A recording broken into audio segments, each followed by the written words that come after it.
that people can even question whether athletes should have First Amendment rights. And coming from our president, it's hurtful. It's almost like, you know, you have a right to go out there and entertain us, but you don't have a right to have a voice or to be able to speak up about something. And that hurts me, and from a big, because I've come through that. I've come through segregation. That was Raptors head coach Dwayne Casey just a couple weeks ago at the team's season opening media avail, speaking about U.S. President Donald Trump. Trump had just made remarks saying that any athlete who kneels during the U.S. national anthem should be fired. Well, today we've learned the Raptors are staging their own silent protest. They're no longer going to be staying at Donald Trump's New York City SoHo hotel. The property is operated by the Trump family, and we caught up with Coach Casey today, and he said a lot without having to say much at all.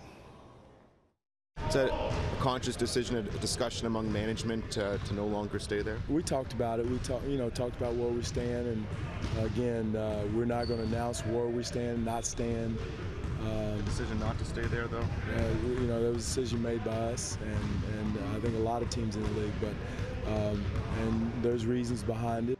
NBA teams, according to multiple reports, pay around $20,000 a night for hotel rooms and food for their players. In recent days, it's been a rough ride for some Trump properties.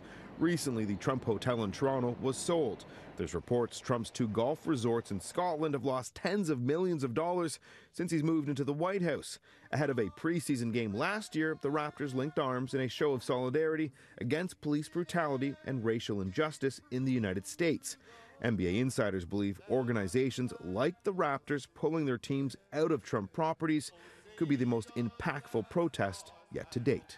I think it would say a lot more were they to keep doing their business there, given the opposition that everyone from Masai Ujiri down to Dwayne Casey down to the players have voiced regarding Donald Trump. Kind of a different way of protesting, perhaps. Well, it's arguably the most meaningful, right? And I'm pretty sure with a guy like Donald Trump, I think dollars and cents is probably the language he speaks loudest.